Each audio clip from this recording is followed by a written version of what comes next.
Après la Première Guerre mondiale, l'Allemagne a été confrontée au chaos et à la destruction. Le traité de Versailles, signé en 1919, a tenu l'Allemagne responsable de toute la guerre, ce qui a conduit à une dévastation tant morale qu'économique. Le pays a été contraint de payer des réparations, de céder des territoires et de réduire drastiquement son armée, ce qui a laissé de nombreux Allemands se sentant trahis et humiliés. L'économie s'est effondrée et l'hyperinflation a rendu les produits quotidiens presque impossibles à se procurer. Au milieu de ce mécontentement, la République de Weimar a lutté pour maintenir la stabilité, mais ses efforts n'ont souvent pas suffi, créant un environnement politique où des idées radicales ont commencé à prendre racine. Le Parti national-socialiste des travailleurs allemands, NSDAP, plus connu sous le nom de Parti nazi, a commencé comme un petit groupe. Il est né au début des années 1920 et était basé sur un nationalisme extrême, l'antisémitisme et une opposition farouche au communisme. Adolf Hitler, un ancien soldat de la Première Guerre mondiale, est rapidement devenu une figure proéminente du parti grâce à ses discours puissants et à sa vision de l'avenir de l'Allemagne. Hitler parlait d'une nation qui pourrait retrouver sa gloire d'antan, mais seulement si elle se débarrassait de ses prétendus ennemis, les Juifs, les communistes et ceux qui l'accusaient de la défaite et des souffrances de l'Allemagne. Au début des années 1920, le parti nazi avait peu d'influence. L'Allemagne était inondée de groupes politiques extrémistes, tant de gauche que de droite, qui luttaient pour le contrôle. Les rues de Berlin et d'autres villes étaient souvent le théâtre d'affrontements violents entre ces groupes, tandis que le gouvernement peinait à maintenir l'ordre. Bien que de nombreux groupes aient promis des changements, peu offraient des solutions concrètes. Cependant, Hitler a présenté une vision qui a trouvé écho chez de nombreux Allemands. Il a imputé les problèmes du pays à des étrangers et à des traîtres à l'intérieur du pays, donnant ainsi aux masses désespérées un bouc émissaire pour leurs difficultés. En 1923, Hitler et les nazis ont tenté de prendre le pouvoir par le putsch de la Brasserie, un coup d'État raté à Munich. Hitler a été arrêté et condamné à la prison, mais cet échec n'a fait qu'accroître sa détermination. Pendant son incarcération, Hitler a écrit « Mein Kampf, mon combat », un livre qui détaillait son idéologie politique. Il y exposait sa croyance en la supériorité de la race aryenne, son désir de plus d'espace vital appelé « Lebensraum » pour les Allemands, et sa haine des Juifs. Ce livre deviendra plus tard la base de l'idéologie nazie, attirant davantage de partisans à la cause radicale du parti. À mesure que l'Allemagne continuait de lutter économiquement au cours des années 1920, le parti nazi a pris de l'élan. Le krach de Wall Street en 1929 a provoqué une dépression économique mondiale qui a particulièrement touché l'Allemagne. Le chômage a explosé et le gouvernement semblait impuissant à enrayer la crise financière croissante. De nombreux Allemands se sont désillusionnés de la République de Weimar, la voyant comme faible et inefficace. Hitler a pleinement exploité cette situation, positionnant le parti nazi comme la seule solution aux souffrances de l'Allemagne. Au début des années 1930, le parti nazi avait considérablement augmenté en taille et en influence. En 1930, les nazis sont devenus une force importante au Reichstag, le Parlement allemand, en obtenant un nombre significatif de sièges. Les discours d'Hitler attiraient d'énormes foules et son message de renaissance nationale et de revanche pour les humiliations de Versailles résonnait profondément chez de nombreux Allemands désespérés de trouver un leader capable de restaurer leur dignité. Le 30 janvier 1933, Adolf Hitler a été nommé chancelier de l'Allemagne par le président Paul von Hindenburg. Les élites conservatrices pensaient qu'elles pouvaient contrôler Hitler, mais elles ont gravement sous-estimé ses ambitions. Une fois au pouvoir, Hitler n'a pas perdu de temps pour consolider son autorité. Un mois après son accession à la chancellerie, le Reichstag a été incendié. Hitler a accusé les communistes de l'incendie et l'a utilisé comme prétexte pour réprimer l'opposition politique. Le décret sur l'incendie du Reichstag, adopté peu après, a suspendu les libertés civiles, permettant aux nazis d'arrêter leurs ennemis politiques et de supprimer la dissidence. L'idéologie nazie s'est profondément enracinée dans tous les aspects de la vie allemande. Le concept de Volksgemeinschaft, ou communauté du peuple, était au cœur de la vision d'Hitler pour l'Allemagne. Cette idée prônait l'unité entre les Allemands, racialement purs, aryens, excluant et persécutant ceux qui ne correspondèrent pas à l'idéal nazi. Les Juifs, les Roms, les communistes, les homosexuels et les personnes handicapées étaient désignés comme des ennemis de l'État.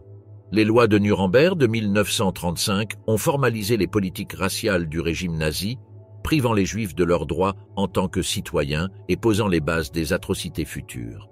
Pour l'Allemand moyen, survivre sous le régime nazi signifiait se conformer à ses règles oppressives. La surveillance du régime était constante et parler contre le gouvernement pouvait mener à l'emprisonnement ou à la mort. La propagande envahissait chaque recoin de la vie, des journaux et des radios, aux écoles et aux espaces publics. Résister ou remettre en question le régime signifiait tout risquer. Le contrôle nazi, basé sur la peur, la propagande et les promesses de grandeur nationale, a transformé l'Allemagne en un État totalitaire, modifiant la vie de ses citoyens et entraînant le pays sur une voie sombre. Sous surveillance constante, vivre à l'ombre du point de fer de la Gestapo. Une fois qu'Hitler a pris le contrôle de l'Allemagne, la Gestapo, ou police secrète d'État, est devenue l'un des instruments les plus redoutés de l'oppression nazie. Créée en 1933 sous Hermann Göring, la Gestapo s'est rapidement transformée en une force brutale utilisée pour éliminer toute forme de résistance contre le régime. Reinhard Heydrich, Heinrich Himmler et Heinrich Müller ont été des figures clés dans la formation de cette organisation terrifiante. Müller, en particulier, a gagné le surnom de Gestapo Müller pour son efficacité impitoyable dans la chasse aux ennemis de l'État.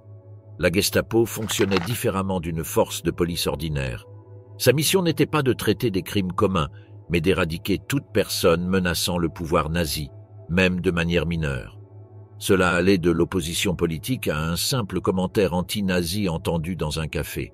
Il n'y avait pas de règles claires sur qui pouvait être arrêté, et aucune preuve légale n'était nécessaire. La Gestapo avait toute autorité pour emprisonner les gens indéfiniment sans procès, créant une atmosphère de peur intense où toute forme de dissidence pouvait entraîner une disparition soudaine. Ce qui rendait la Gestapo si terrifiante était sa manière de dissoudre la barrière entre la vie publique et privée. Tout le monde devenait suspect. La Gestapo dépendait fortement des informateurs. Cette culture de surveillance rendait presque impossible de savoir en qui on pouvait avoir confiance. La Gestapo travaillait en étroite collaboration avec les SS et d'autres organisations nazies pour maintenir cette atmosphère de contrôle et de peur. Ils infiltraient tous les aspects de la société, surveillant la vie publique et privée. Écouter des stations de radio étrangères était un crime sévèrement puni. Même les journaux ou lettres exprimant des pensées personnelles contre le régime pouvaient conduire à une arrestation. La vie privée devint une chose du passé alors que la surveillance nazie s'étendait à tous les recoins de la vie allemande. Un moment clé dans l'ascension de la Gestapo a eu lieu après l'incendie du Reichstag, le 27 février 1933. Le Reichstag, le bâtiment du Parlement allemand, a été incendié et les nazis ont accusé les communistes de l'attaque. Hitler a saisi cette opportunité pour promouvoir le décret de l'incendie du Reichstag, qui a suspendu de nombreuses libertés civiles. Ce décret a donné à la Gestapo une base légale pour arrêter toute personne soupçonnée d'être un opposant politique, en particulier les communistes et les socialistes. L'incendie a permis à Hitler de cibler ses ennemis politiques et de consolider son pouvoir par des arrestations massives. Avec le décret de l'incendie du Reichstag en vigueur, la Gestapo a commencé à arrêter des milliers de communistes, socialistes et autres opposants politiques. Beaucoup ont été envoyés dans les premiers camps de concentration, où ils ont été confrontés à des conditions brutales et à la torture. Les arrestations se faisaient souvent sans charge formelle, et peu de preuves étaient nécessaires. Être simplement soupçonné d'avoir des opinions anti-nazies suffisait pour être emmené par la Gestapo. La torture et l'intimidation étaient des tactiques courantes pour obtenir des aveux, souvent en forçant les gens à avouer des crimes qu'ils n'avaient pas commis. Peu de temps après, Hitler a introduit la loi des pleins pouvoirs, qui a été adoptée le 23 mars 1933. Cette loi lui a donné la capacité de promulguer des lois sans l'approbation du Reichstag, mettant ainsi fin à toute apparence de démocratie en Allemagne. Avec la loi des pleins pouvoirs en vigueur, le régime nazi a pris le contrôle total du système juridique et la Gestapo est devenue le principal exécuteur du nouvel ordre totalitaire. La combinaison du décret de l'incendie du Reichstag et de la loi des pleins pouvoirs a permis à la Gestapo d'opérer sans restriction légale. Ils sont devenus les exécuteurs ultimes de la terreur, réduisant l'opposition au silence avec une efficacité brutale. Les gens étaient souvent arrêtés en pleine nuit, emmenés dans des lieux secrets et soumis à des tortures physiques et psychologiques extrêmes. Beaucoup de ceux qui ont été pris par la Gestapo ne sont jamais revenus. La menace d'être arrêté est devenue une réalité constante pour quiconque montrait le moindre signe de dissidence. Des slogans nazis comme « les commérages coûtent des vies » rappelaient aux citoyens que des paroles imprudentes pouvaient avoir de graves conséquences. Même une blague sur Hitler ou un commentaire désinvolte contre le gouvernement pouvait entraîner une arrestation. Personne n'était à l'abri du soupçon. Enseignants, prêtres, hommes d'affaires, n'importe qui pouvait se retrouver sous la surveillance de la Gestapo. Les églises, qui offraient autrefois un refuge spirituel, n'étaient pas non plus épargnées. Le clergé qui s'exprimait contre les politiques nazies, comme le pasteur luthérien Dietrich Bonhoeffer, était arrêté et souvent exécuté. La portée de la Gestapo s'est étendue bien au-delà des opposants politiques. Les Juifs, les Roms, les homosexuels et les personnes handicapées sont également devenus des cibles principales. La Gestapo a joué un rôle clé dans l'application des lois de Nuremberg, adoptées en 1935. Ces lois ont marqué le début de la persécution systématique qui a ensuite culminé avec l'Holocauste. La Gestapo a appliqué ses politiques raciales, s'assurant que les Juifs et d'autres groupes marginalisés soient expulsés de la vie publique et contraints de vivre dans des ghettos, des camps de concentration ou pire encore. La vie sous la surveillance de la Gestapo était marquée par une peur constante. Des activités ordinaires comme exprimer son opinion, interagir avec des étrangers ou écouter des émissions de radio interdites pouvaient entraîner de sévères punitions, emprisonnement ou exécution. Le réseau d'informateurs de la Gestapo garantissait que même les conversations privées étaient risquées, et la menace omniprésente d'être arrêté planait sur toute la population. À mesure que le régime nazi étendait son contrôle, l'influence de la Gestapo grandissait encore plus. Alors qu'il faisait respecter les lois, il s'assurait également que la peur gouverne la société allemande. À chaque arrestation, ils envoyaient le message que le régime nazi était omniprésent, impitoyable et implacable. Survivre sous la Gestapo signifiait garder le silence, suivre les ordres et ne faire confiance à personne. Au moment où la Seconde Guerre mondiale a commencé, la Gestapo avait cimenté son rôle de colonne vertébrale de l'oppression nazie. La terreur qu'ils ont instillée dans la population a maintenu les gens alignés, garantissant que l'opposition soit minimale et que toute résistance soit rapidement écrasée. Une société assiégée, propagande et endoctrinement dans l'Allemagne nazie. Une fois qu'Hitler et les nazis ont pris le pouvoir, contrôler les esprits de la population allemande est devenu une priorité. Joseph Goebbels, le ministre de la propagande d'Hitler, a reçu la mission de créer une narration qui consoliderait le contrôle du régime sur le pays. Goebbels était un maître manipulateur, comprenant comment utiliser chaque forme de média pour inculquer l'idéologie nazie dans les cœurs et les esprits du peuple. Son ministère de la propagande avait un objectif clair, rendre le message nazi inévitable.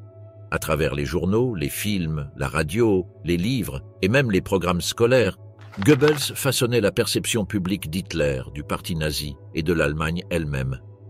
Goebbels ne misait pas sur la subtilité.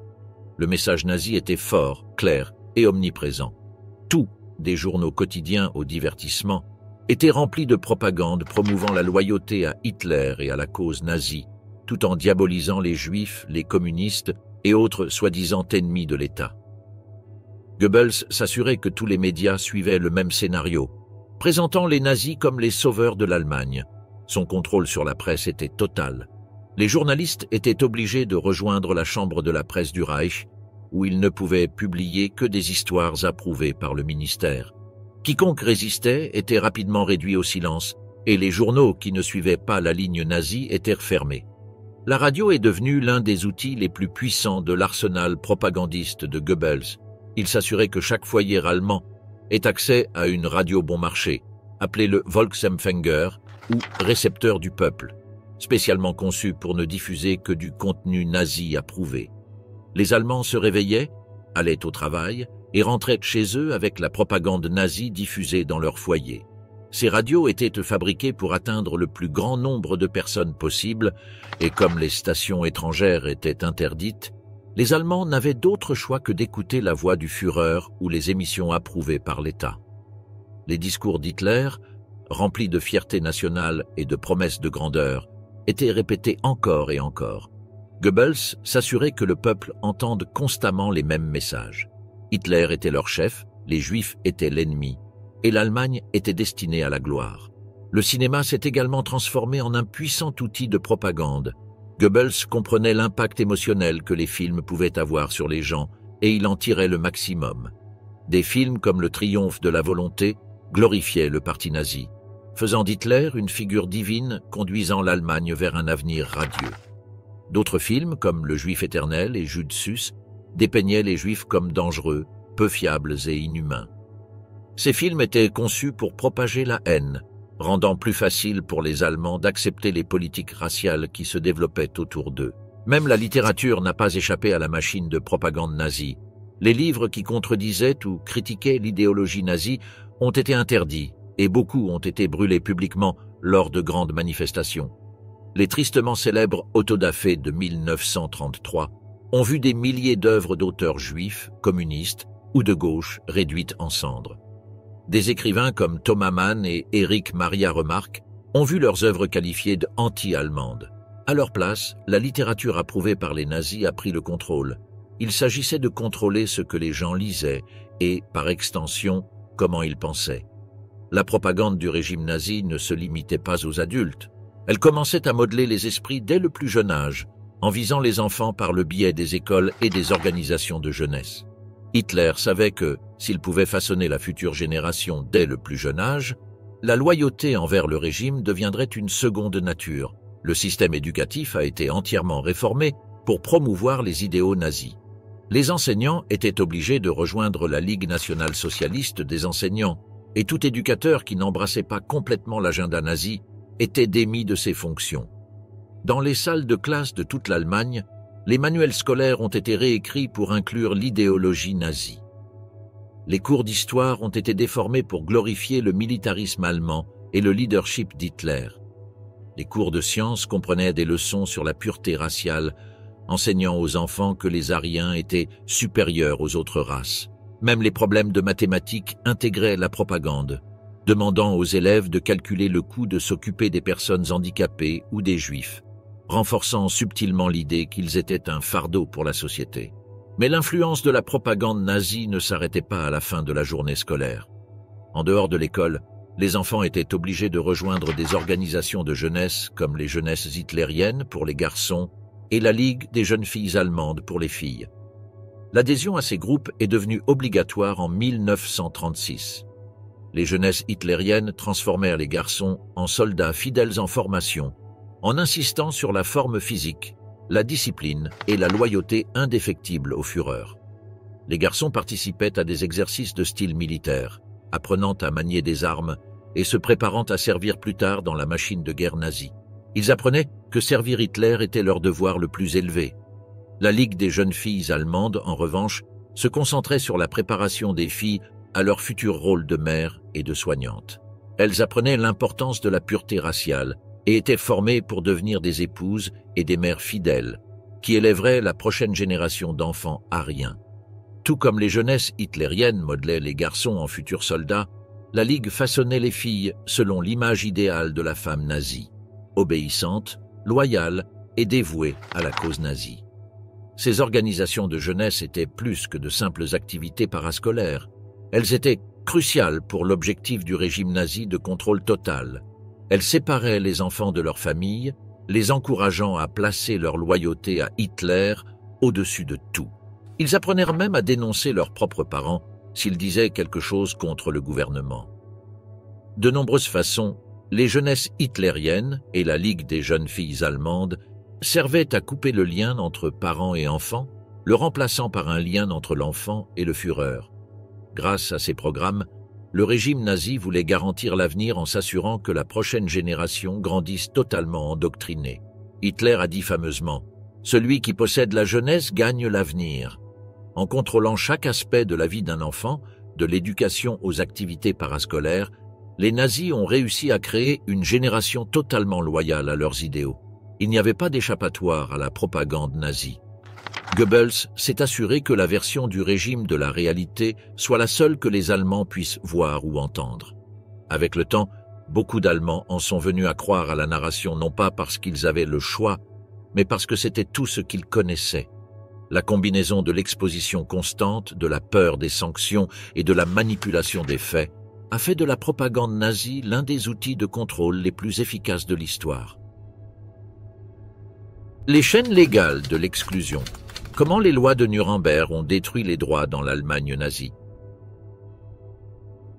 À mesure qu'Hitler consolidait son pouvoir dans les années 1930, les nazis ont commencé à transformer leur idéologie raciste et antisémite en loi, en réformant la société allemande par une série de mesures légales visant les juifs et d'autres groupes marginalisés.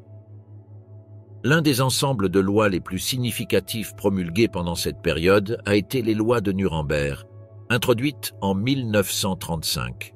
Ces lois ont dépouillé les juifs de leur citoyenneté et les ont systématiquement exclus de la vie publique allemande, posant ainsi les bases des horreurs qui suivraient dans les années à venir. Les lois de Nuremberg ont marqué une étape cruciale dans la persécution légale des Juifs par les nazis, mais elles faisaient partie d'un schéma plus large de restrictions de plus en plus sévères. Pour Hitler, utiliser le système juridique pour imposer des politiques racistes était essentiel pour créer la société racialement pure qu'il imaginait. À travers des cadres légaux, les nazis faisaient paraître leur discrimination justifiée, transformant l'oppression systématique en une question de loi et d'ordre. Les lois de Nuremberg ont été officiellement annoncées le 15 septembre 1935, lors du rassemblement annuel du parti nazi dans la ville de Nuremberg. Ces lois comportaient deux volets principaux, la loi sur la citoyenneté du Reich et la loi pour la protection du sang allemand et de l'honneur allemand. Ensemble, elles ont servi à dépouiller les Juifs de leurs droits légaux et à les séparer du reste de la société. La loi sur la citoyenneté du Reich déclarait que seuls ceux de sang allemand ou apparenté pouvaient être citoyens du Reich. Les Juifs ont été reclassifiés comme de simples sujets de l'État, ce qui signifiait qu'ils perdaient le droit de vote, d'occuper des fonctions publiques ou de bénéficier des mêmes protections légales que les autres Allemands. Cette exclusion était plus qu'une simple perte de voix politique. Elle signifiait que les Juifs n'avaient plus de place dans la société où ils avaient vécu pendant des siècles. En supprimant leur citoyenneté, les nazis ont brisé le lien entre les Juifs et la nation allemande, les transformant en étrangers dans leur propre patrie. La deuxième loi, la loi pour la protection du sang allemand et de l'honneur allemand, se concentrait sur la prévention du mélange racial. Elle interdisait les mariages et les relations sexuelles entre juifs et non-juifs allemands. Les Juifs avaient également l'interdiction d'employer de jeunes femmes non-juives dans leur foyer, dans un autre effort pour les isoler socialement et économiquement. L'obsession nazie pour la pureté raciale allait au-delà des droits politiques. Elle s'étendait aux aspects les plus personnels de la vie, car l'État contrôlait désormais qui pouvait épouser qui. Les lois de Nuremberg ont également introduit une hiérarchie raciale qui classait les personnes en fonction de leur ascendance. Les nazis ont créé des tableaux raciaux détaillés pour déterminer qui était considéré comme juif, en se basant sur le nombre de grands-parents juifs qu'une personne avait. Les personnes avec 3 ou 4 grands-parents juifs étaient classées comme juifs à part entière, tandis que celles avec moins étaient considérées comme mischling ou métisses. Ces distinctions sont devenues importantes à mesure que les nazis étendaient leur politique raciale, déterminant qui pouvait continuer à participer à la société et qui subirait une persécution croissante. La mise en œuvre légale de ces politiques discriminatoires a fourni un cadre permettant aux nazis de transformer ce qui avait été des actes informels d'antisémitisme en politique officielle du gouvernement. En codifiant le racisme dans la loi, les nazis ont facilité pour les Allemands ordinaires la justification ou l'ignorance de l'exclusion de leurs voisins juifs. La discrimination n'était plus une question d'opinion personnelle, elle était la loi du pays. En plus des lois de Nuremberg, les nazis ont mis en œuvre une série d'autres mesures légales visant à éliminer les juifs de la vie publique. Les entreprises juives ont été prises par des non-juifs dans un processus connu sous le nom d'arianisation. Les professionnels juifs, tels que les médecins, avocats et enseignants, se sont vus interdire de travailler avec des clients ou des étudiants non-juifs, rendant presque impossible pour de nombreuses familles juives de gagner leur vie. Les enfants juifs ont été expulsés des écoles publiques et les enseignants juifs ont été licenciés. L'exclusion des Juifs était totale, touchant tous les aspects de leur vie. À mesure que les Juifs étaient de plus en plus exclus de l'économie et des institutions publiques, ils faisaient également face à un isolement social. Le gouvernement nazi encourageait les Allemands non-juifs à rompre leurs liens avec leurs amis et voisins juifs. Les affiches et la propagande renforçaient l'idée que s'associer avec les Juifs était dangereux et antipatriotique. Cet isolement social a facilité l'introduction de mesures plus oppressives sans rencontrer une résistance significative de la part du public. Les lois de Nuremberg n'ont pas seulement affecté les Juifs. D'autres groupes que les nazis considéraient comme indésirables ont également fait l'objet de restrictions légales similaires. Les peuples roms et senti, souvent appelés gitans, ont été soumis aux mêmes classifications raciales que les Juifs et ont progressivement été exclus de la vie publique. Le régime nazi voyait ces groupes comme racialement inférieurs et dangereux pour la pureté de la race aryenne. Ils étaient fréquemment arrêtés, confinés dans des camps ou déportés. Les homosexuels ont également été un autre groupe qui a subi une persécution croissante sous la loi nazie. Le régime voyait l'homosexualité comme une menace pour la force et la pureté du peuple allemand, et en 1935, les nazis ont renforcé le paragraphe 175 du Code pénal allemand pour augmenter les peines pour actes homosexuels. Des milliers d'hommes homosexuels ont été arrêtés, emprisonnés et envoyés dans des camps de concentration, où ils ont subi des conditions brutales et ont souvent été soumis à des expériences médicales cruelles. À travers ces cadres légaux, les nazis ont créé une société dans laquelle des groupes entiers de personnes ont été progressivement effacés de la vie publique. Les citoyens juifs, en particulier, se sont retrouvés de plus en plus marginalisés. Ce qui avait commencé par de petites restrictions, comme l'interdiction de certaines professions, s'est rapidement transformé en une attaque juridique à grande échelle contre leur existence. Au fil des années, les Juifs ont été confinés dans des ghettos. Il leur a été interdit de voyager librement et, finalement, ils ont été déportés vers des camps de concentration. Le processus a été progressif mais implacable. Les mesures légales promulguées par les nazis ont créé une atmosphère dans laquelle les Juifs ont été dépouillés de leur humanité avant d'être dépouillés de leur vie. Les lois ont transformé les Juifs en étrangers, en cibles, et ont ouvert la voie aux politiques génocidaires de l'Holocauste. Lorsque le monde a pris conscience de l'ampleur des atrocités nazies, le cadre juridique qui l'avait rendu possible était déjà bien établi. Pour les citoyens juifs et d'autres groupes marginalisés, survivre dans l'Allemagne nazie est devenu presque impossible. Le système juridique, qui avait autrefois offert protection et justice, était devenu un outil d'oppression.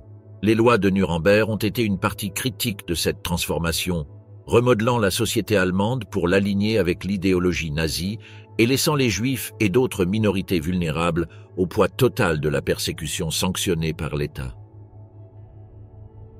La machine de l'oppression, travail forcé et exploitation sous le régime nazi. À mesure que l'Allemagne nazie étendait son contrôle sur l'Europe, le régime dépendait fortement du travail forcé et de l'exploitation impitoyable des ressources des territoires occupés pour maintenir sa machine de guerre. Alors que le régime nazi attaquait sa propre population, il a également attiré des millions de personnes des territoires conquis dans un brutal système de travail forcé. Ce réseau d'exploitation a aidé à soutenir l'économie allemande pendant la guerre, fournissant de la main-d'œuvre et des ressources à un pays de plus en plus épuisé par ses campagnes militaires. Pour ceux qui étaient très contraints de travailler, la vie est devenue une dure réalité de survie face à des abus constants, la faim et la violence. Le travail forcé dans l'Allemagne nazie ne se limitait pas aux camps de concentration, bien que ces camps aient joué un rôle central. Des millions de prisonniers, y compris des Juifs, des Roms, des dissidents politiques et des prisonniers de guerre, ont été contraints de travailler dans des conditions brutales.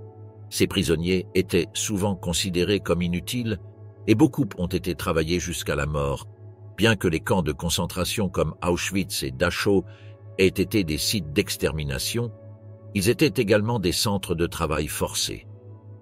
Les prisonniers étaient obligés de réaliser des tâches physiques épuisantes, souvent avec peu de nourriture ou de repos, et le travail lui-même était conçu pour briser leur esprit. Les tâches variaient de la construction de routes et de bâtiments au travail dans des usines produisant des biens pour l'effort de guerre nazi. Cependant, l'ampleur du travail forcé s'étendait bien au-delà des camps de concentration. Les nazis ont exploité des millions de personnes des territoires occupés, les déplaçant de force pour travailler en Allemagne. Ces travailleurs, souvent appelés travailleurs étrangers, venaient de pays comme la Pologne, la France, l'Ukraine et l'Union soviétique. Dans de nombreux cas, des familles entières ont été séparées, car des hommes, des femmes et même des enfants ont été arrachés de leur foyer et envoyés travailler dans les usines, les fermes et les mines en Allemagne. Les conditions auxquelles ils étaient confrontés étaient souvent horribles. Ils vivaient dans des baraquements surpeuplés, recevaient des rations misérables et étaient soumis à un traitement brutal de la part de leurs superviseurs. L'exploitation des territoires occupés ne se limitait pas à la main-d'œuvre.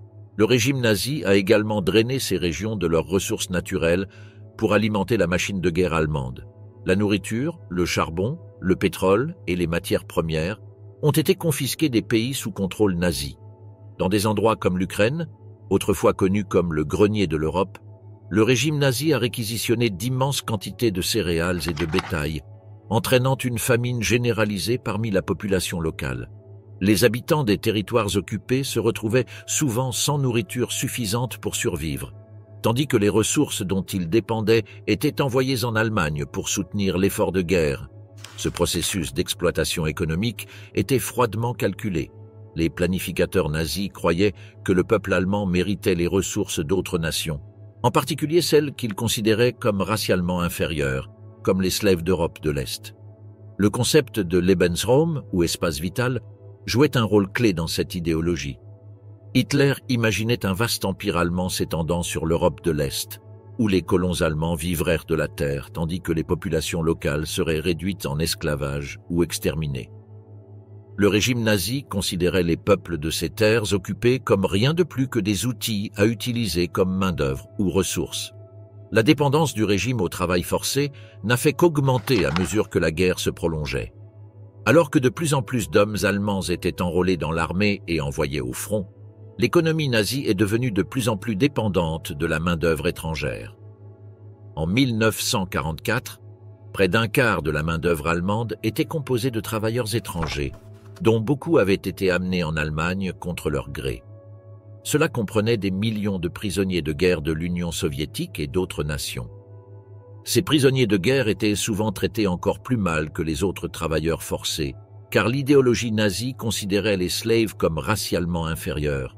De nombreux prisonniers de guerre soviétiques ont été délibérément affamés, battus et forcés de travailler jusqu'à la mort dans certaines des conditions les plus horribles de la guerre. Les nazis ont également bénéficié directement de l'exploitation du travail à travers des partenariats avec des entreprises allemandes. De grandes entreprises, dont certaines existent encore aujourd'hui, ont tiré profit du travail forcé fourni par le régime nazi. Ces entreprises utilisaient des prisonniers des camps de concentration et des travailleurs étrangers pour produire des armes, des machines et des biens de consommation courante. Les SS, qui dirigeaient les camps de concentration, louaient même des prisonniers aux entreprises, facturant des frais aux compagnies pour leur utilisation. Cela a créé un système horrible dans lequel les êtres humains étaient traités comme des marchandises à acheter et à vendre, leur valeur étant réduite à la quantité de travail qu'ils pouvaient fournir avant de mourir d'épuisement ou de malnutrition. Un des exemples les plus célèbres de travail forcé a été la construction des fusées V2, qui faisaient partie du programme d'armement avancé des nazis. Le programme des fusées V2 était dirigé par le scientifique allemand Werner von Braun, qui deviendra plus tard une figure clé du programme spatial américain. Les fusées étaient assemblées en utilisant la main-d'œuvre forcée des prisonniers des camps de concentration. Le camp de concentration de Mittelbau-Dora, où une grande partie de la production de fusées a eu lieu, était un environnement cauchemardesque où les prisonniers travaillaient sous terre dans des tunnels pendant de longues heures, avec peu de nourriture ou de repos. Des milliers de prisonniers sont morts pendant la construction de ces fusées, soit à cause des conditions brutales, soit en raison des exécutions directes par les SS. L'exploitation du travail s'est également étendue aux ghettos juifs dans les territoires occupés. Dans les ghettos de Varsovie et de Lodz, des hommes et des femmes juifs ont été forcés de travailler dans des usines produisant des biens pour l'effort de guerre allemand, Bien que les conditions dans les ghettos aient été légèrement meilleures que dans les camps de concentration, le travail restait épuisant et la nourriture rare. Beaucoup des biens produits dans ces ghettos se retrouvaient dans les mains des civils allemands, leur permettant de poursuivre leur vie normale tandis que la guerre faisait rage. Les politiques économiques des nazis garantissaient que, tant que les Allemands étaient bien nourris et avaient accès aux biens nécessaires, ceux des ghettos et des camps de travail étaient au bord de la famine. À mesure que la guerre progressait et que la situation de l'Allemagne devenait de plus en plus désespérée, l'exploitation du travail est devenue encore plus sévère. En 1942, les responsables nazis ont lancé la soi-disant politique de guerre totale, qui visait à mobiliser toutes les ressources et les personnes disponibles pour l'effort de guerre. Sous cette politique, davantage de travailleurs forcés ont été amenés en Allemagne et les conditions de ceux qui se trouvaient déjà dans les camps et les usines se sont détériorées. Les SS ont intensifié leurs efforts pour extraire le plus de travail possible des prisonniers, les poussant souvent jusqu'à la mort. Dans les dernières années de la guerre, l'économie de l'Allemagne dépendait presque entièrement de l'exploitation de millions de travailleurs asservis. Pour les millions de personnes contraintes de travailler, la survie était une lutte quotidienne. Beaucoup sont morts à cause des conditions brutales, tandis que d'autres ont péri dans le cadre de la campagne génocidaire plus large des nazis. Au final, la machine de guerre nazie dépendait de cette machine d'oppression pour continuer à fonctionner, se nourrissant de la souffrance de millions de personnes jusqu'à son effondrement final en 1945. La nourriture, comme arme, la lutte pour la survie. Pendant le rationnement en temps de guerre. Pendant la Seconde Guerre mondiale, la nourriture est devenue l'une des armes les plus puissantes utilisées par le régime nazi. Avec des ressources étirées au maximum par les exigences de la guerre, la pénurie est devenue une dure réalité pour les civils comme pour les soldats. La faim était un outil de contrôle. Les nazis utilisaient le rationnement, la famine et la distribution de nourriture pour affirmer leur pouvoir sur la population allemande et les territoires occupés. Pour des millions de personnes, la survie est devenue une lutte quotidienne à mesure que les approvisionnements alimentaires diminuaient et que l'accès aux besoins de base devenait de plus en plus difficile. Le rationnement pendant la guerre a commencé peu après que l'Allemagne ait envahi la Pologne en 1939. Le gouvernement a distribué des cartes de rationnement à chaque citoyen, dictant la quantité de nourriture que chaque personne pouvait acheter. Ces cartes couvraient des produits comme le pain, la viande, le beurre et même le savon, garantissant que l'État contrôlait tous les aspects de la vie quotidienne. La quantité de nourriture allouée dépendait du rôle de la personne dans la société. Les travailleurs lourds, les soldats et ceux considérés comme essentiels à l'effort de guerre recevaient des rations plus importantes, tandis que les femmes, les enfants et les personnes âgées recevaient moins. Ce système a créé une hiérarchie où ceux qui étaient jugés les plus précieux pour le régime étaient mieux nourris, tandis que les autres devaient se contenter des portions limitées qui leur étaient attribuées. Le système de rationnement liait l'accès à la nourriture à la loyauté envers la cause nazie. Remplir les attentes de l'État déterminait souvent si une famille pouvait manger suffisamment pour survivre. Dans les territoires occupés, la situation était encore pire.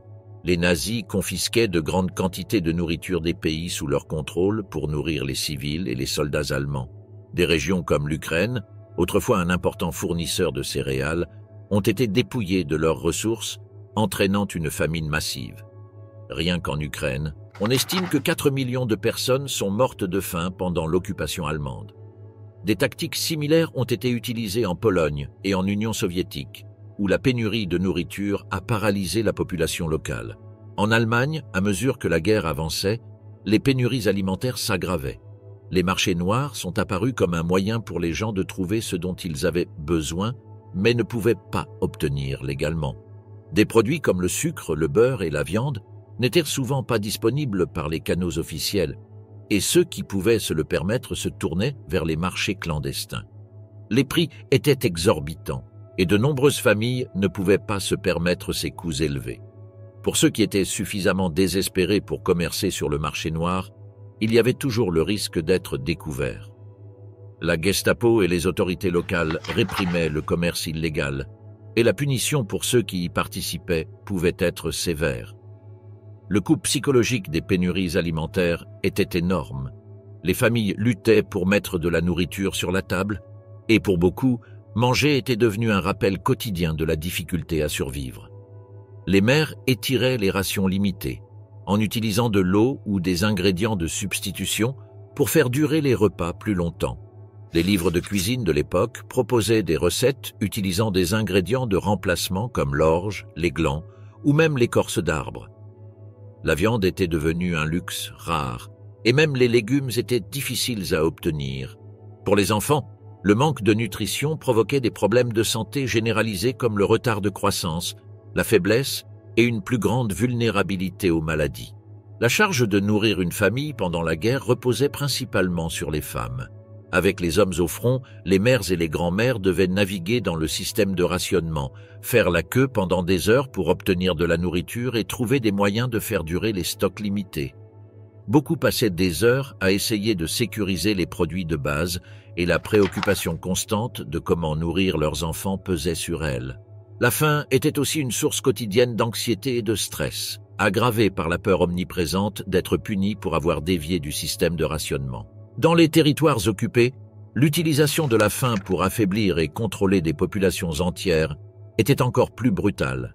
Les ghettos juifs dans des villes comme Varsovie et Lodz ont été délibérément conduits à la famine dans le cadre de la stratégie plus large d'extermination des nazis.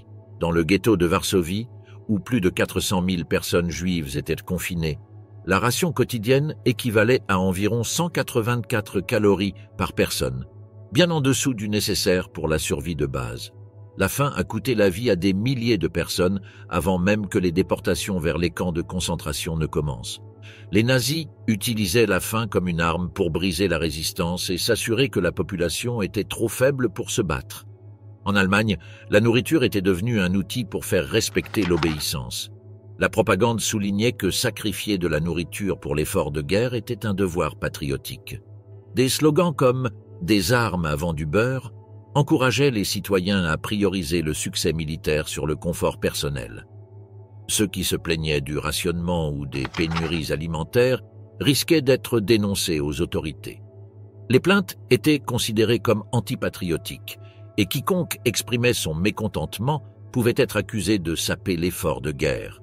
Même lorsque les rations s'épuisaient, le régime tentait de maintenir l'illusion que le gouvernement nazi pouvait encore subvenir aux besoins de son peuple, bien que les approvisionnements alimentaires s'amenuisaient. L'impact des pénuries alimentaires allait bien au-delà de la faim physique qu'elles provoquaient. Les gens qui partageaient autrefois leur nourriture en temps de besoin se sont retournés les uns contre les autres, craignant d'être accusés de thésaurisation ou de commerce au marché noir. Attendre des heures dans l'espoir que le pain ne soit pas épuisé dans le magasin était devenu une lutte quotidienne. Les familles qui autrefois étaient fières de leur autosuffisance dépendèrent maintenant des miettes que l'État leur fournissait, érodant leur sentiment de contrôle sur leur propre vie.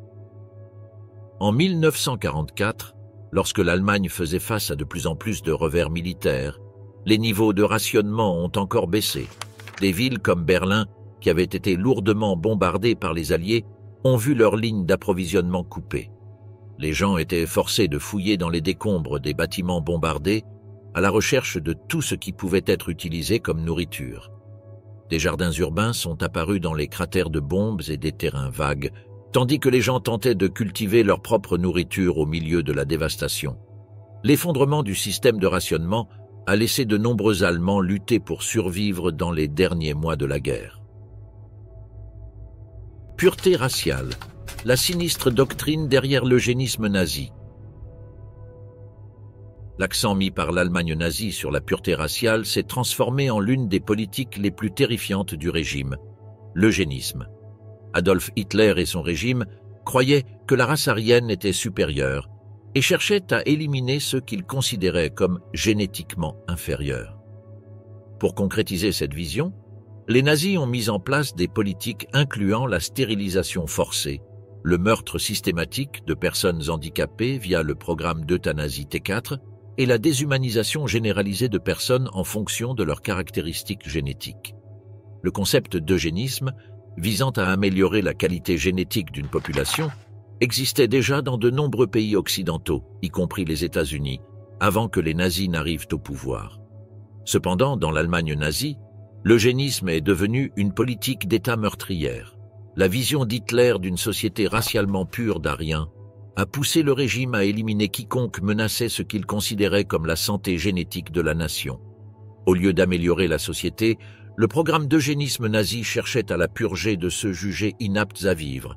L'un des premiers pas dans cette campagne fut la promulgation, en 1933, de la loi pour la prévention de la descendance atteinte de maladies héréditaires. Cette loi permettait à l'État de stériliser de force toute personne considérée comme génétiquement inapte à se reproduire. Les cibles comprenaient des personnes souffrant de maladies mentales, de handicaps physiques, d'épilepsie, d'alcoolisme et d'autres conditions que les nazis considéraient comme des défauts héréditaires. Lorsque le régime nazi s'effondra, environ 400 000 personnes avaient été stérilisées de force en vertu de cette loi. Beaucoup de victimes n'avaient aucun recours légal, et les professionnels de la santé, suivant l'idéologie nazie, sont devenus complices de ces pratiques. La stérilisation n'était que le début. Pour ceux jugés trop inaptes pour vivre, les nazis ont lancé le programme d'euthanasie T4 en 1939. Ce programme visait les personnes ayant des handicaps physiques ou mentaux, des troubles psychiatriques ou des maladies chroniques. Les nazis tentaient de justifier le programme en le présentant comme un acte de miséricorde, suggérant que les handicapés étaient un fardeau pour leurs familles et la société. En réalité, le T4 était un effort systématique pour exterminer ceux que les nazis considéraient comme affaiblissant la force génétique de la race allemande. Le programme T4 a commencé par le meurtre d'enfants handicapés, qui ont été retirés des hôpitaux et des institutions et envoyés dans des centres spéciaux d'extermination. Là, ils étaient empoisonnés, laissés mourir de faim ou recevaient des injections mortelles. À mesure que le programme s'étendait, il a également ciblé les adultes handicapés. Les patients des hôpitaux psychiatriques et des établissements de soins étaient transférés vers ces centres où ils étaient tués dans des chambres à gaz déguisées en douche. Entre 1939 et 1941, environ 70 000 personnes handicapées ont été tuées dans le cadre du programme T4. Les opérations du programme étaient bureaucratiques. Des médecins, des infirmières et des administrateurs hospitaliers étaient chargés d'identifier les individus pour l'euthanasie et de les envoyer être assassinés. Les certificats de décès étaient systématiquement falsifiés pour dissimuler la véritable cause du décès, souvent attribués à des causes naturelles ou à des maladies soudaines.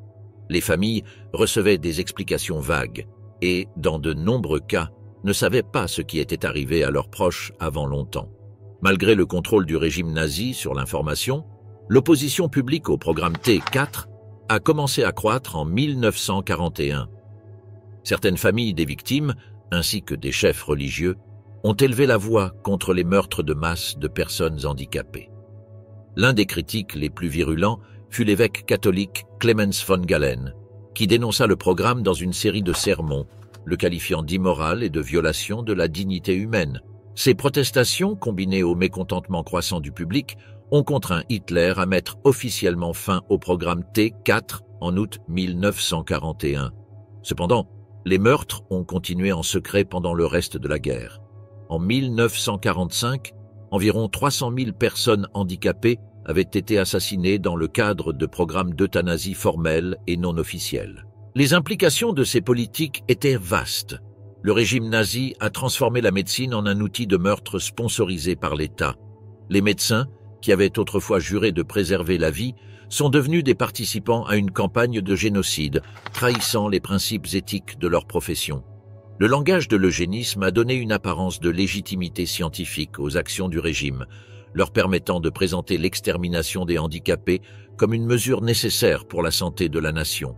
Beaucoup de professionnels de la santé qui ont participé au programme T4 et aux stérilisations forcées n'ont jamais été tenus responsables de leurs actions. Après la guerre, certains ont même repris l'exercice de la médecine, échappant à la justice pour leur participation à des meurtres de masse. Les victimes de ces politiques ont été privées de leur dignité, de leurs droits et, finalement, de leur vie. La quête nazie de pureté raciale, alimentée par la pseudoscience et l'idéologie aveugle, a détruit des familles et des communautés à travers l'Allemagne et les territoires occupés. La nuit de cristal, Kristallnacht et l'escalade de la terreur soutenue par l'État. Dans la nuit du 9 novembre 1938 et jusqu'au lendemain, des commerces, des synagogues et des maisons juives ont été détruits dans toute l'Allemagne et l'Autriche. Ce fut une attaque soigneusement planifiée, soutenue par le gouvernement, qui fit passer les politiques anti-juives de la discrimination légale à la violence ouverte.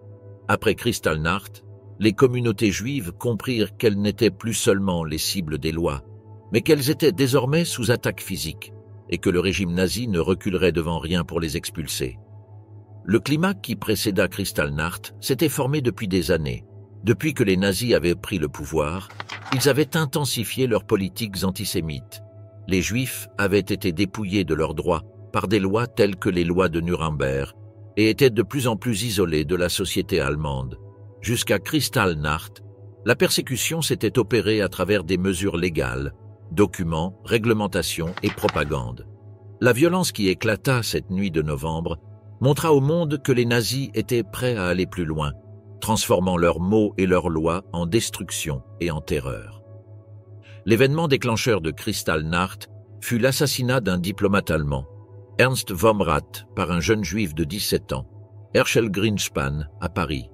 Les parents de Greenspan avaient été pris dans une déportation massive de juifs polonais depuis l'Allemagne quelques semaines plus tôt, et il avait agi par désespoir et colère. Les nazis saisirent cet événement pour déchaîner une violence généralisée contre la population juive. Le ministre de la propagande de Hitler, Joseph Goebbels, orchestra le pogrom, le présentant comme une explosion spontanée d'indignation allemande. Cependant, la violence était loin d'être spontanée. Les troupes d'assaut de la SA, les officiers des SS et les fonctionnaires nazis reçurent l'ordre de mener les attaques. Dans la nuit du 9 novembre, les forces nazies assaillirent villes et villages, brisant les vitrines des commerces juifs et pillant leur contenu. Les éclats de verre qui recouvrirent les rues donnèrent leur nom à cette nuit. Kristallnacht, la nuit de cristal. Environ 7500 commerces juifs furent endommagés ou complètement détruits. Des synagogues furent incendiées, avec plus de 1400 brûlés.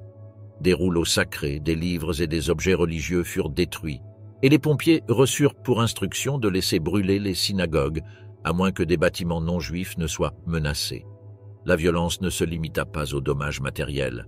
Des hommes juifs furent battus dans les rues et traînés hors de leurs maisons. Près de 30 000 hommes juifs furent arrêtés et envoyés dans des camps de concentration tels que Dachau, Buchenwald et Sachsenhausen. Beaucoup furent brutalement maltraités dans les camps, et des centaines moururent en raison des conditions inhumaines. Les familles juives furent dévastées, avec leurs maisons détruites, leurs proches emprisonnés et leur sécurité disparue. Kristallnacht marqua un changement majeur dans la stratégie nazie. Avant cela, les Juifs avaient été marginalisés et exclus à travers des lois et une pression sociale. Après Kristallnacht, ils furent ouvertement attaqués avec violence. La vie des communautés juives, déjà difficile, devint presque impossible après cette nuit de terreur.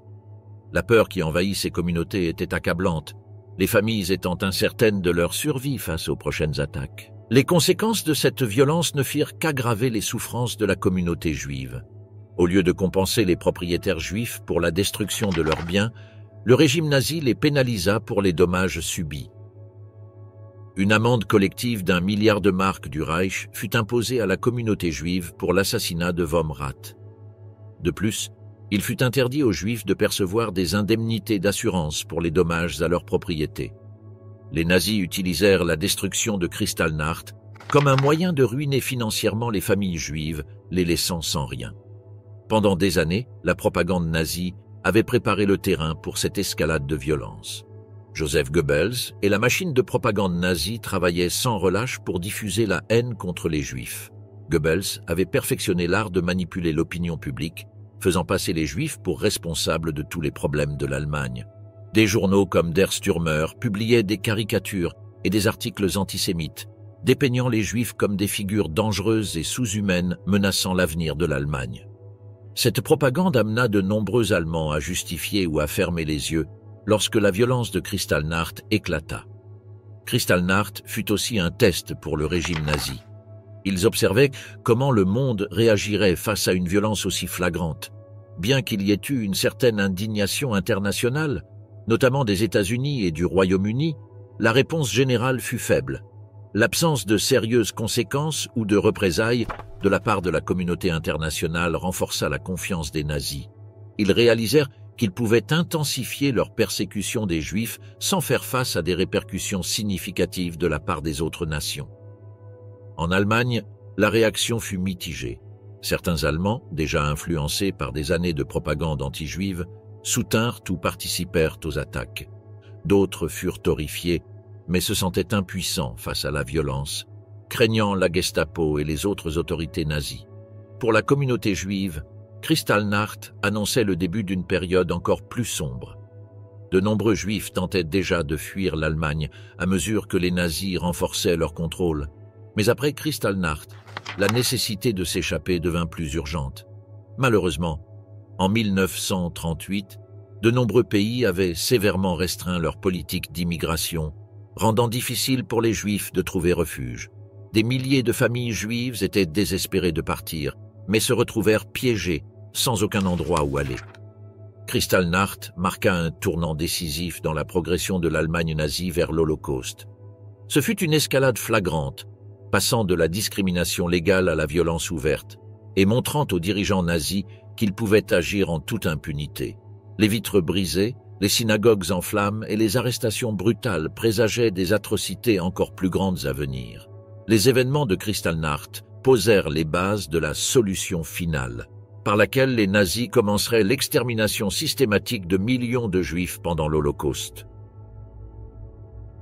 Les rebelles silencieux, résistance et survie face à l'oppression nazie.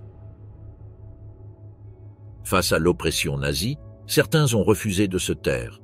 La résistance a pris de nombreuses formes, allant de groupes organisés à des actes individuels de défi. Certains ont lutté par les mots, d'autres par le sabotage, et certains ont risqué leur vie pour sauver les autres. Tant à l'intérieur de l'Allemagne nazie que dans les territoires occupés, ces rebelles, bien que souvent peu nombreux, ont défié le régime brutal de manière qui serait rappelée longtemps après la fin de la guerre.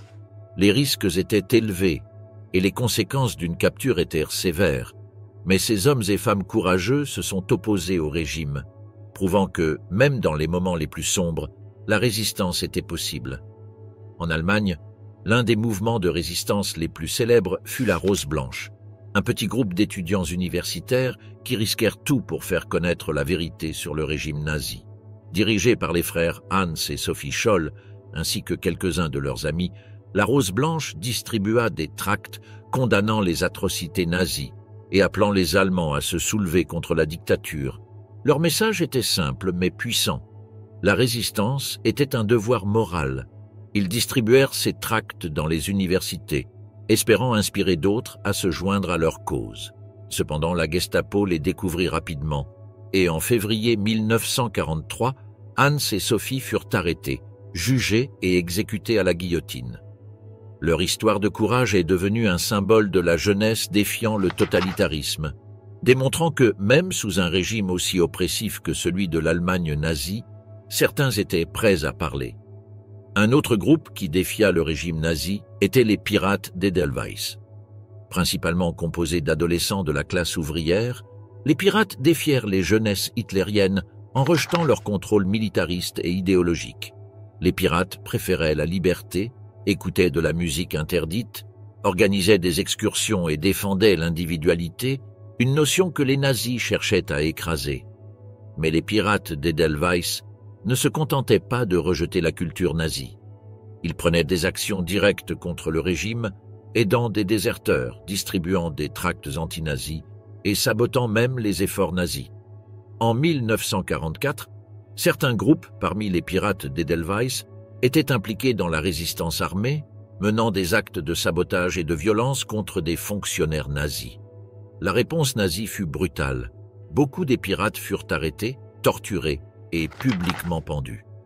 Malgré le danger, leur défi montra que même les jeunes étaient prêts à combattre un régime qui avait tenté de contrôler tous les aspects de leur vie. La résistance ne se limita pas aux groupes civils.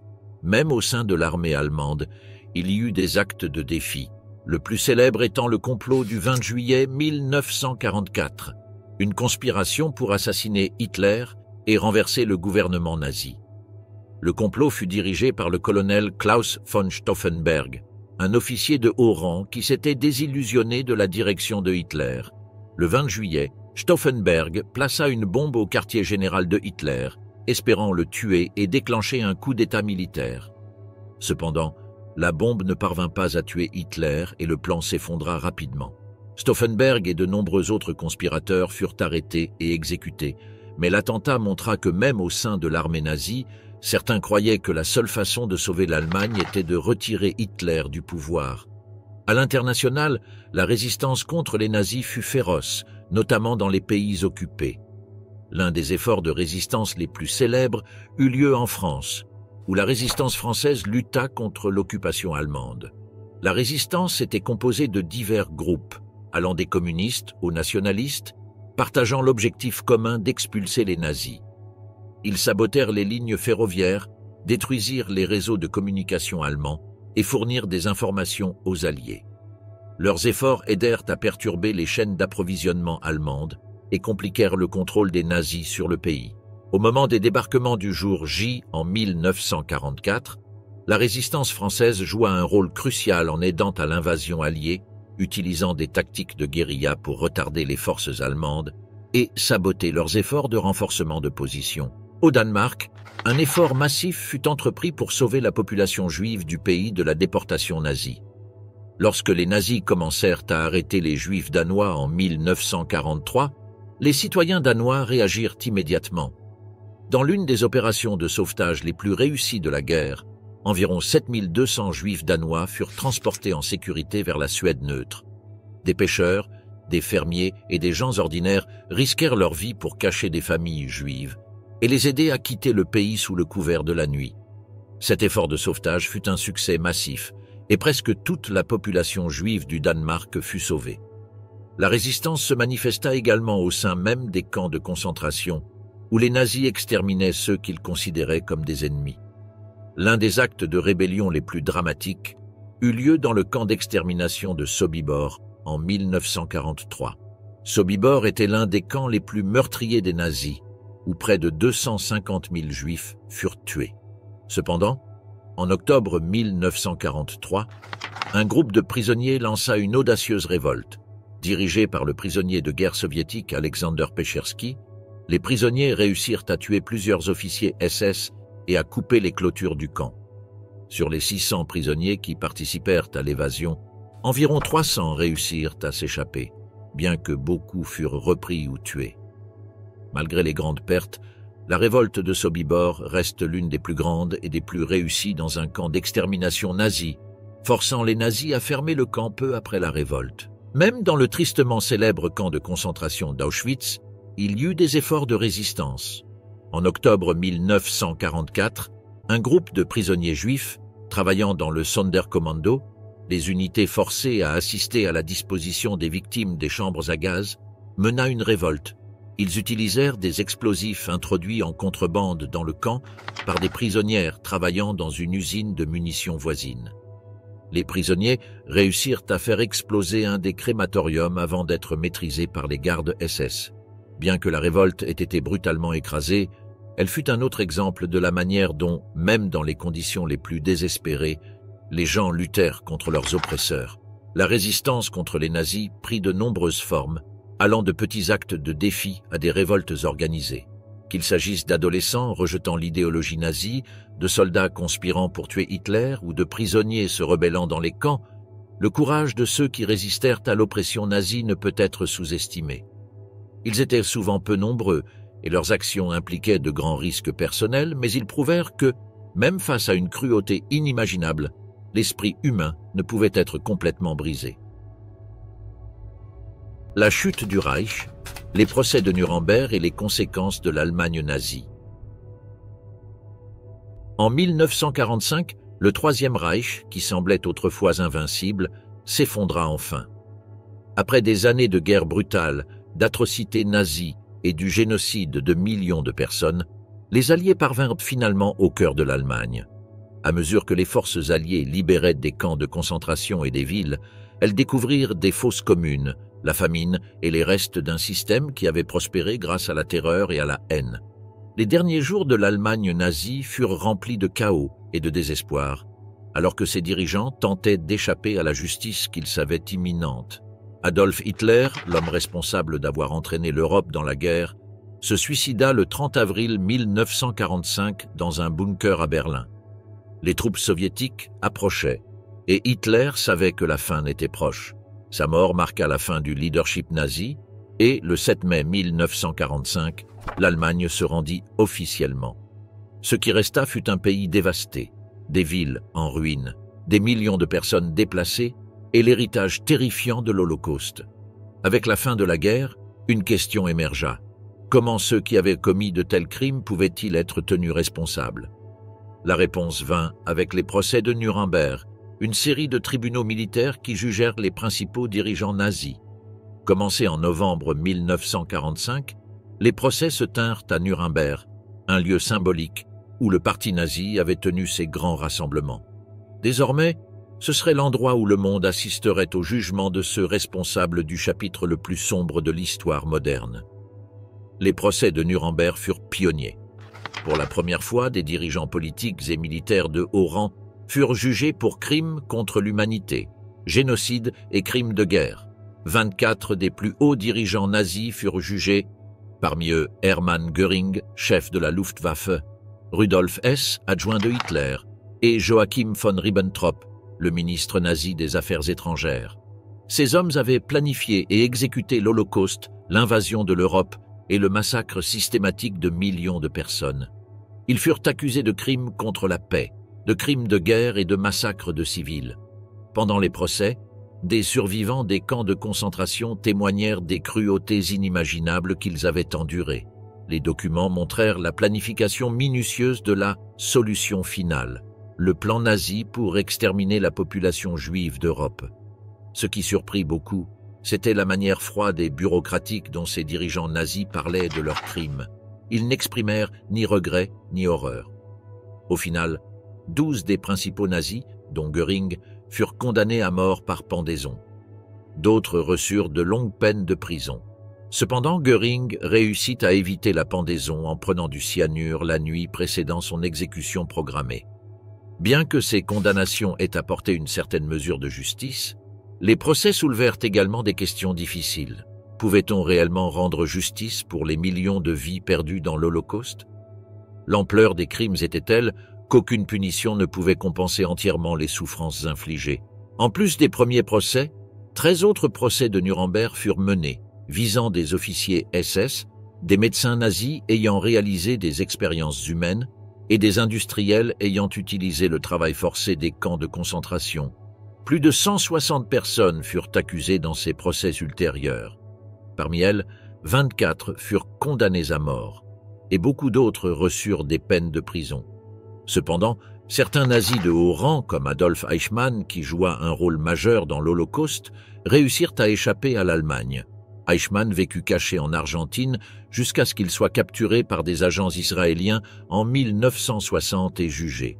D'autres, comme Joseph Mengele, le tristement célèbre médecin d'Auschwitz, échappèrent complètement à la justice et vécurent leur vie dans la clandestinité.